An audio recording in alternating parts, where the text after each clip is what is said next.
બનાવટ અને એની રાસાયણિક પ્રક્રિયા। બનાવટમાં બે પદ્ધતિ છે, એક આલ્કોહોલના નિર્જલીકરણ દ્વારા અને બીજી પદ્ધતિ છે વિલિયમસન સંશ્લેષણ। વિલિયમસન સંશ્લેષણ બીજી પ્રક્રિયા છે રાસાયણિક પ્રક્રિયા ઈથરની, તો એક જ છે HX સાથેની, એટલે કે આલ્કાઇલ હાઇડ્રોજન હેલાઇડ સાથેની પ્રક્રિયા છે, HI સાથેની પ્રક્રિયા આપણે જોઈશું। તો પહેલા જોઈએ ઈથરની બનાવટ। ઈથરની બનાવટ એની ક્રિયાવિધિ સહિત જોઈએ પહેલા। તો ટોપિક છે આપણો આજનો ઈથર। ઈથરને લખીએ છીએ આપણે R-O R આ છે ઈથર। ઈથરની બનાવટમાં પહેલી પ્રક્રિયા આપણે જોઈશું બનાવટમાં આલ્કોહોલના નિર્જલીકરણ દ્વારા।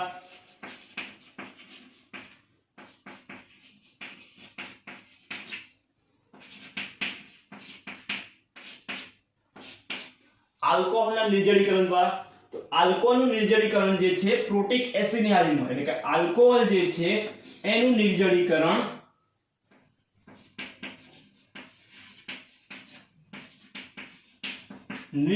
કરશું આપણે પ્રોટિક એસિડ।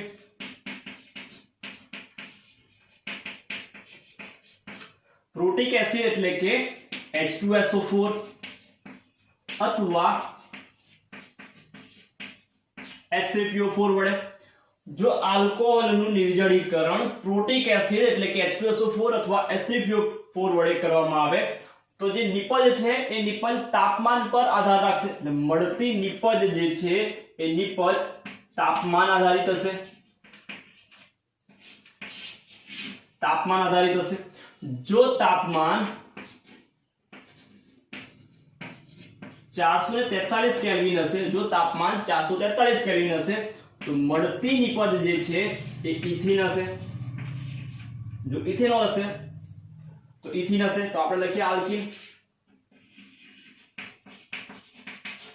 આલ્કીન એટલે કે પ્રક્રિયા છે એ વિલોપન ક્રિયાવિધિ અથવા વિલોપન પ્રક્રિયા થશે, વિલોપન થશે।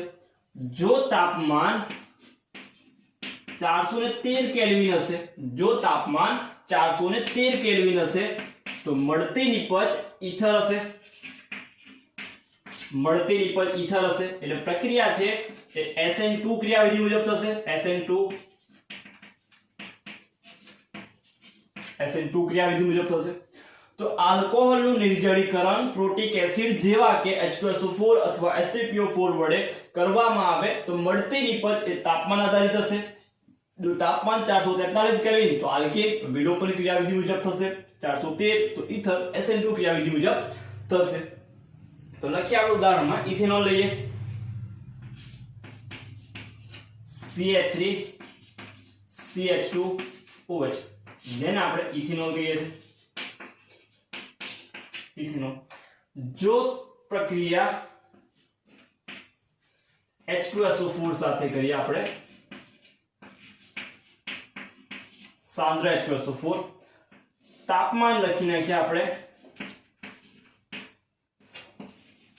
443 કેલ્વિન, તાપમાન છે 443 કેલ્વિન, તો નિપજ મળશે આપણને આલ્કીન એટલે કે અહીંથી OH અને અહીંથી એક H એટલે કે H2O દૂર થશે, અને નિપજ મળશે આપણને CH2 ડબલ બોન્ડ CH2 જેને આપણે ઇથિન કહીએ છીએ, ઇથિન। तो 443 કેલ્વિન તાપમાન તો ઇથિન મળશે નિપજ। જો તાપમાન 413 કેલ્વિન તો આમાં પણ બે અણુ ભાગ લેશે પ્રક્રિયામાં ઇથેનોલના, તો એક અણુમાંથી OH અને બીજામાંથી H એટલે કે એક અણુમાંથી CH3CH2O અને બીજામાંથી એકમાંથી H અને બીજામાંથી OH એટલે H2O જશે, બાકી રહેશે CH2O CH3, તો જેને આપણે ઇથોક્સી ઇથેન કહીએ છીએ। તો ઇથોક્સી ઇથેન આપણને નિપજ છે નિપજમાં મળશે। તો આ તો આલ્કોહોલનું નિર્જલીકરણ દ્વારા। હવે એની ક્રિયાવિધિ જોઈએ આપણે કે કઈ ક્રિયાવિધિ SN2 ક્રિયાવિધિ મુજબ થાય છે।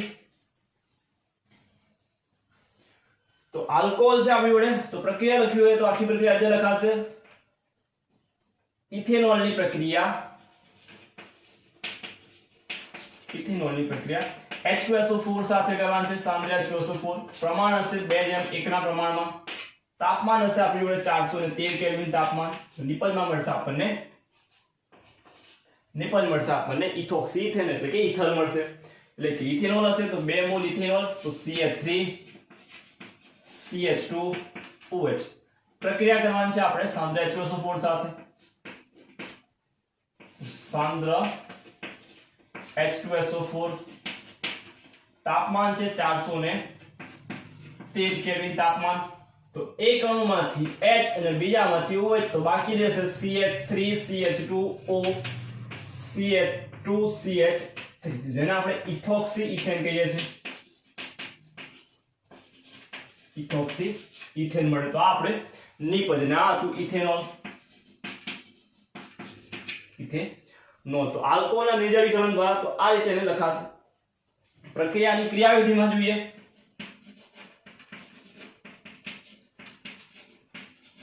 ક્રિયાવિધિમાં પહેલા તબક્કામાં ઇથેનોલ જે છે એસિડ સાથે પ્રક્રિયા થશે, તો પહેલા તબક્કામાં ઇથેનોલ તો CH3 CH2O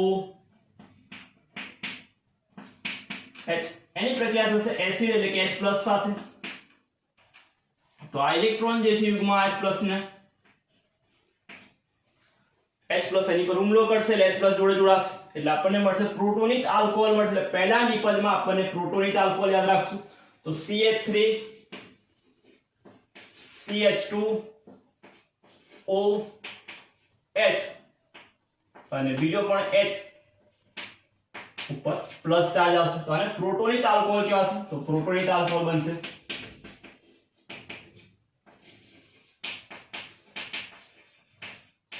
પ્રોટોનિક આલ્કોહોલ તો પહેલા સ્ટેપમાં પ્રોટોનિક આલ્કોહોલ આવશે, બીજા સ્ટેપમાં એટલે કે બીજા તબક્કામાં આ પ્રોટોનિક આલ્કોહોલ પર જે ઇથેનોલ હતો એનો બીજો અણુ એટલે કે કેન્દ્ર અનુરાગી પ્રક્રિયક તરીકે વધશે અને એ હુમલો કરશે, તો લખીએ કેન્દ્ર અનુરાગી પ્રક્રિયક એટલે કે CH3 CH2OH અને આપણી જોડે છે પ્રોટોનિક આલ્કોહોલ CH3 CH2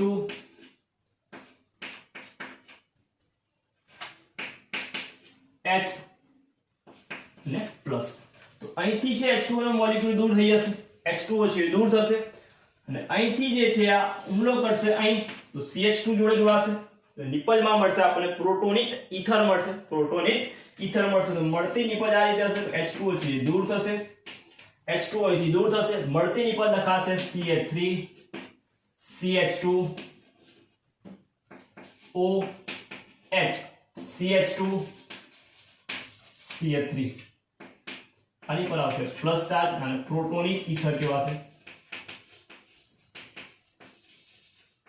પ્રોટોનિક ઇથર। તો બીજા સ્ટેપમાં પ્રોટોનિક ઇથર ના બીજું સ્ટેપ હશે ધીમું હશે, એટલે પ્રક્રિયાનો વેગ આના પર આધાર રાખશે, એટલે પ્રક્રિયામાં બે પ્રક્રિયાઓની સાંદ્રતા પર આધાર રાખે છે માટે એને SN2 કેન્દ્રઅનુરાગી પ્રક્રિયક વિસ્થાપન પ્રક્રિયા પણ કઈ તો કે SN2 કહેવાશે, બંનેની સાંદ્રતા પર આધાર રાખે છે, ધીમો હશે આ ઝડપી છે।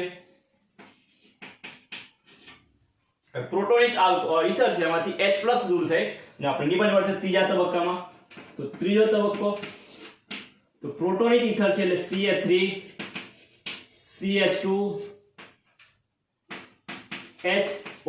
અને અહીંથી CH2 CH3, તો અહીંથી H+ દૂર થઈ એટલે H+ છે દૂર થશે અને નિપજમાં મળશે આપણને ઇથર, તો CH3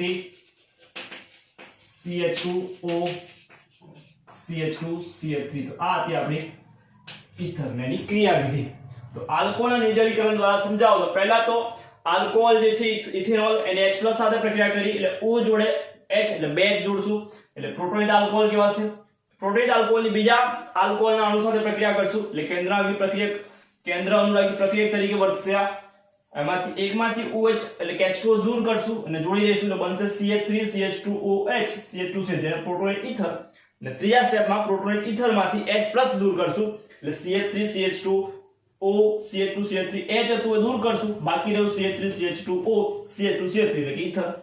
તો આ તો આપણું આલ્કોહોલનું નિર્જલીકરણ દ્વારા ઇથરની બનાવટ ક્રિયાવિધિ સહિત તો આનો તબક્કા પ્રક્રિયાનો વેગ બીજા તબક્કા પર આધાર રાખે છે કેમ કે ધીમો છે અને પ્રક્રિયામાં બંને પ્રક્રિયક છે એની સાંદ્રતા પર બંનેના સાંદ્રતા પર આધાર રાખવા માટે SN2 ક્રિયાવિધિ મુજબ થાય છે. તો SN2 ક્રિયાવિધિ મુજબ. એના પછીની બીજી પદ્ધતિ છે જેનું નામ છે વિલિયમસન સંશ્લેષણ. વિલિયમસન સંશ્લેષણ.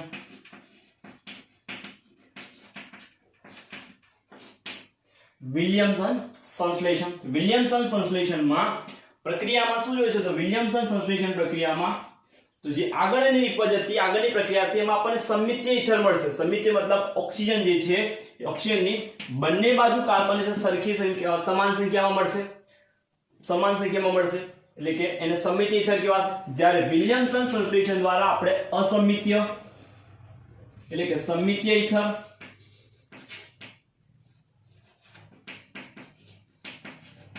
સમિત્ય અસમિત્ય પણ બનાવી શકાય. એટલે સમિત્ય અને અસમિત્ય સમિત્ય બંને પ્રકારના ઇથર આપણે બનાવી શકાય વિલિયમસન પ્રક્રિયામાં. કરવાનું શું છે તો પ્રક્રિયામાં આલ્કોક્સાઇડની પ્રક્રિયા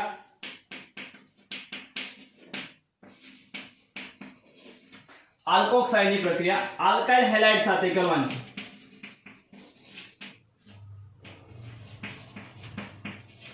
આલ્કાઇલ હેલાઇડ સાથે કરવાની છે જેને વિલિયમસન કહેવાશે.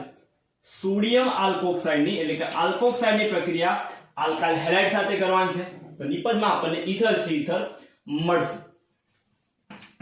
નિપજ હશે આપણી ઇથર.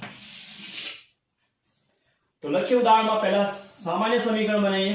આલ્કોક્સાઇડ એટલે કે RON જેને આલ્કોક્સાઇડ કહેવાય સોડિયમ આલ્કોક્સાઇડ કહેવાશે. જેની પ્રક્રિયા આલ્કાઇલ હેલાઇડ એટલે કે RH સાથે કરશું તો અહીંથી Na અને અહીંથી X આને 1 કહી દઈએ તો આને 2 કહી દઈએ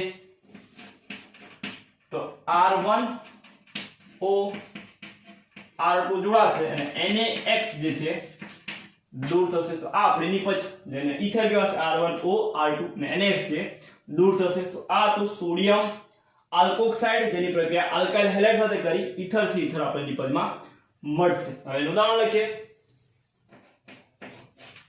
ઉદાહરણમાં લઈ લઈએ CH3ONA પ્રક્રિયા કરીએ આપણે એની CH3CH2Br સાથે. એક બાજુ છે સોડિયમ મિથોક્સાઇડ બીજી બાજુ છે CH3CH2Br એટલે કે ઇથાઇલ બ્રોમાઇડ એટલે કે બ્રોમોઇથેન. પ્રક્રિયા કરશું અહીંથી Na અને અહીંથી Br તો પ્રક્રિયામાં NaBr છે દૂર થશે. નિપજમાં મળશે CH3O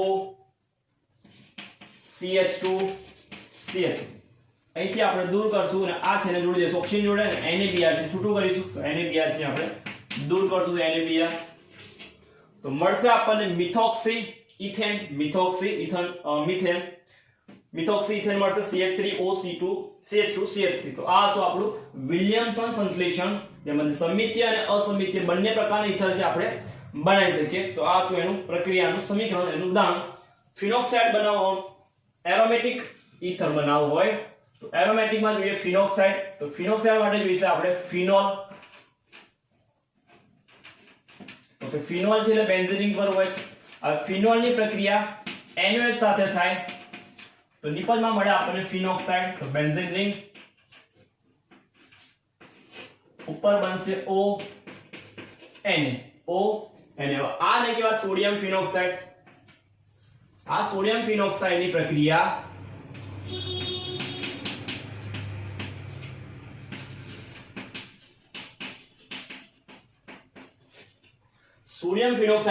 આપણે કરીશું આલ્કાઇલ હેલાઇડ સાથે.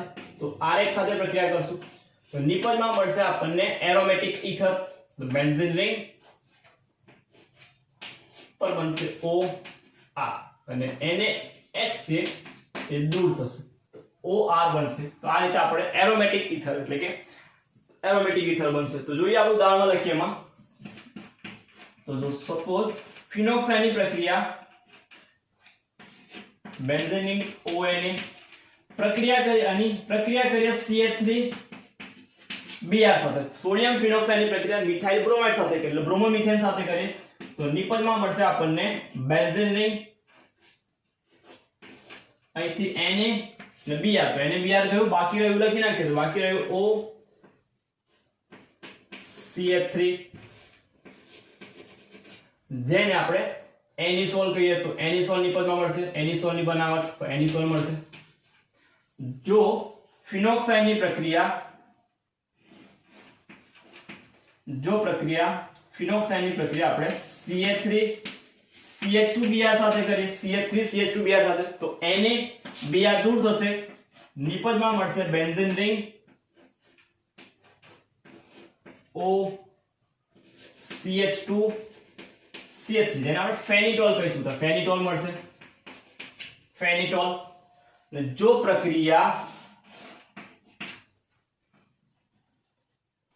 ક્લોરોબેન્ઝીન સાથે કરીએ C6H5 અથવા તો બેન્ઝીન ની ગંધોરી આપણે ક્લોરોબેન્ઝીન Cl Na તો NaCl દૂર થશે ને નિપજ મળશે આપણને ડાયફિનાઇલ ઇથર બેન્ઝીન રિંગ આ રીતે અને O અને ડાયફિનાઇલ ઇથર કેવા છે, ડાયફિનાઇલ ઇથર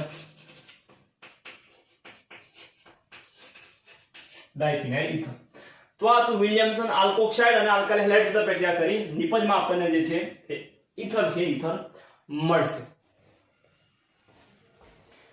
એના પછીનો ટોપિક છે આપણે બનાવટ. પછી બનાવટમાં જોયું આપણે આલ્કોહોલનું નિર્જલીકરણ અને બીજું જોયું આપણે ઇથરનું વિલિયમસન સંશ્લેષણ દ્વારા બનાવટ. તો બે બનાવટ જોવાની છે અને ત્રીજી પ્રક્રિયા જે છે રાસાયણિક પ્રક્રિયા જોવાની છે આપણે કે ઇથરની હાઇડ્રોજન હેલાઇડ સાથેની પ્રક્રિયા HX સાથેની પ્રક્રિયા જોવાની છે આપણે.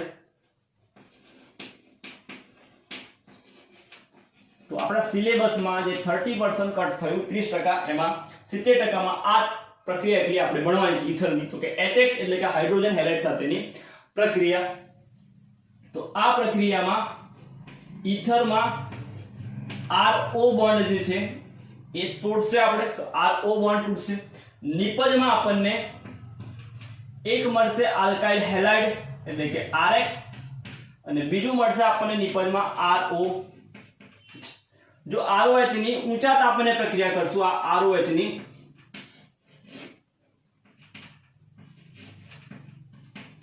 ઊંચા તાપમાને, તો આ પણ આલ્કોહોલમાં રૂપાંતર આલ્કાઇલ હેલાઇડમાં રૂપાંતર પામશે એટલે RX માં.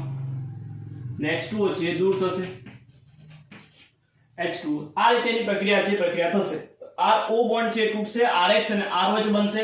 ઊંચા તાપમાને આલ્કોહોલ અને ફરી આલ્કાઇલ હેલાઇડમાં રૂપાંતર આપણે કરી શકીશું. પ્રક્રિયામાં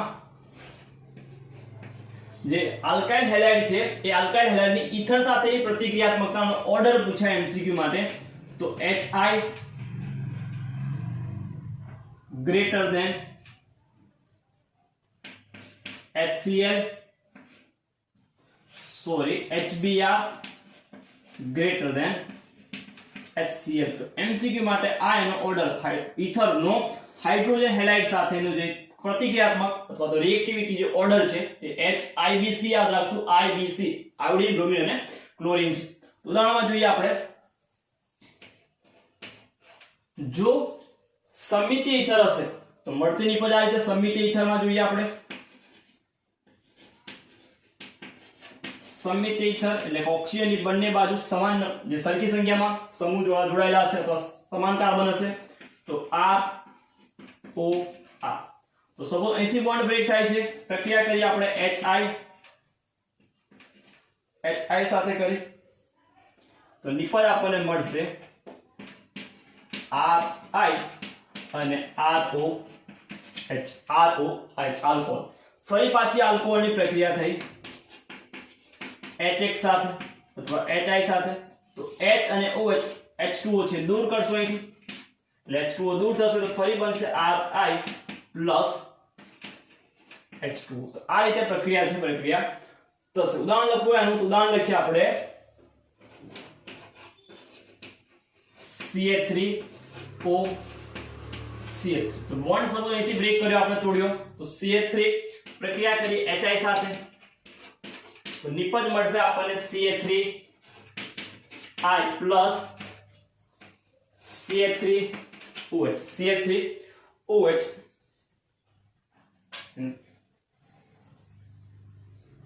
CH3OH CH3OH નું આપણે ફરી પ્રક્રિયા કરીશું. ફરી પ્રક્રિયા થઈ ઊંચા તાપમાને, આ ઊંચા તાપમાને પ્રક્રિયા થશે.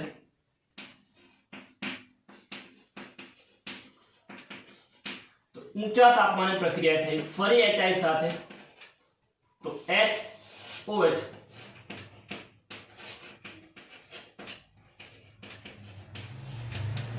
નિપજ મળશે આપણને CH3 CH2 સોરી CH3I અને H2O છે દૂર કરીશું તો H2O દૂર થશે. તો CH3I CH3I CH3OH આ પણ નિપજ મળશે. ક્યારે સમમિતિ ઇથર હશે ત્યારે. જોઈએ બીજું ઉદાહરણ. જો અલગ અલગ હોય ત્યારે, અસમિત ઇથર હોય ત્યારે, તો અસમિત ઇથરમાં લખીએ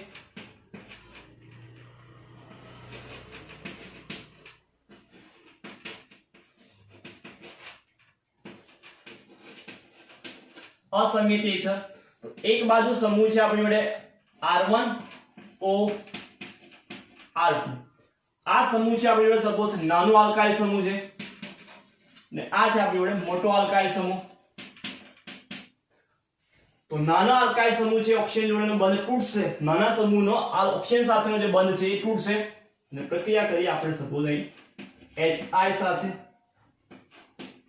તો નિપજમાં મળશે આપણને R1I અને R2OH. R2OH એટલે કે આલ્કોહોલ મળશે મોટા સમૂહ વાળો અને આલ્કાઇલ હેલાઇડ હશે નાના સમૂહ વાળો. તો આ હતું અસમિત ઇથર. જો એક બાજુ આલ્કાઇલ હોય અને બીજી બાજુ એરાઇલ હોય, એટલે કે R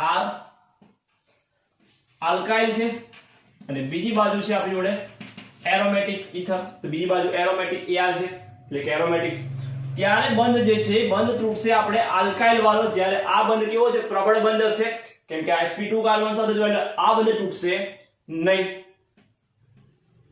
આમાં ઊંચા તાપમાને પ્રક્રિયા થઈ અને આ પ્રક્રિયા પાછો આલ્કલાઇડ બનશે. તો આમાં જોઈએ આપણે તો પ્રક્રિયામાં HH સાથે અથવા HI સાથે પ્રક્રિયા કરી તો બનશે આપણી જોડે RI એટલે કે આલ્કાઇલ હેલાઇડ જ આવશે અને આ બાજુ બનશે એરોમેટિક OH એટલે કે ફિનોલ જે છે ફિનોલ બનશે. તો આ ફરી ઊંચા તાપમાને પ્રક્રિયા થઈ એટલે કે આ બધે તૂટશે નહીં એટલે આલ્કોહોલ જ આમાં મળશે ને એક આલ્કાઇલ હેલાઇડ. ઉદાહરણ લખીએ સપોઝ આપણી જોડે એનિસોલ છે CH3 benzene ring OCH3 benzene ring OCH3 જેને એનિસોલ કહેવાશે. તો બંધ તૂટશે આપણો આ બંધ. આ બંધ છે પ્રબળ બંધ હશે કે કાર્બન છે sp2 સંકરણ વાળો કાર્બન છે અને અહીં જોડાયેલો જે ઓક્સિજન છે એ પ્રબળ બંધ હશે એટલે આ બંધ નહીં તૂટે. કયો તૂટશે તો કે આલ્કાઇલ વાળો જે બંધ છે ઓક્સિજન સાથે એ બંધ તૂટશે. એટલે નિપજમાં મળશે આપણી જોડે આ બાજુ I ને આ બાજુ નાખીશું H એટલે હેલાઇડ છે બનશે. તો બેન્ઝીન રિંગ ઉપર OH એટલે કે ફિનોલ અને CH3I આ આપણો ફિનોલ મળશે નિપજમાં અને આ બનશે મિથાઇલ અથવા આયોડોમિથેન.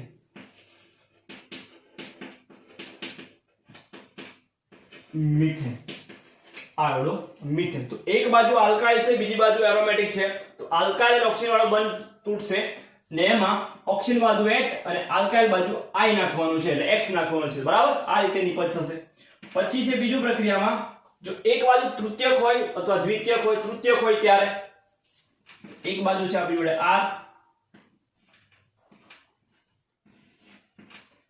ઉદાહરણ લખીએ આપણે CH3O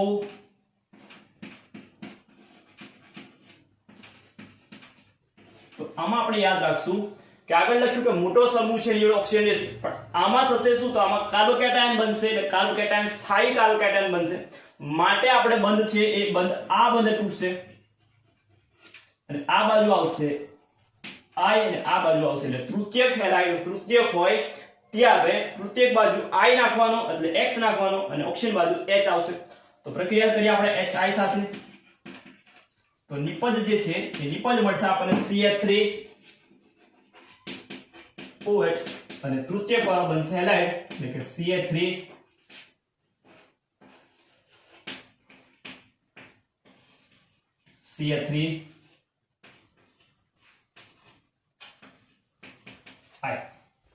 આટલું હતું આપણી ઈથરમાં આટલી પ્રક્રિયાઓ છે યાદ રાખવાની છે. તો આલ્કાઇલ હેલાઇડ સાથે પ્રક્રિયા કરવાની છે હાઇડ્રોજન હેલાઇડ સાથે, અને હાઇડ્રોજન હેલાઇડ સાથે પ્રક્રિયા કરી આલ્કાઇલ હેલાઇડ અને આલ્કોહોલ છે નિપજમાં મળશે. તો અલગ અલગ નિપજ છે, નિપજ આપણે જોયું. તો આ તેની રાસાયણિક પ્રક્રિયા. ફિનોલની એનિસોલની પૂછાય તો એનિસોલની આ પ્રક્રિયા HI સાથેની. તૃતીયક હેલાઇડ હોય તો તૃતીયક બાજુ આવડી નાખવાનો, I એટલે હાઇડ્રોજન આવશે અને O છે એટલે બંધ કયો તૂટશે તો તૃતીયક હેલાઇડ અને ઓક્સિજન વાળો બંધ તૂટશે. જ્યારે બેમાં અસમિતીય એટલે કે મોટું અને નાનું સમૂહ ક્રિયાશીલ સમૂહ હાજર છે ત્યારે નાના ક્રિયાશીલ સમૂહ વાળું એટલે કે નાના આલ્કાઇલ વાળું જે છે સમૂહ તૂટશે. તો એની બાજુ I અને O બાજુ H. તો આ રીતે નિપજ છે આપણને નિપજ મળશે. તો ઈથરની HI સાથેની એટલે કે HX સાથેની પ્રક્રિયા પૂછાય તો આ છે એનું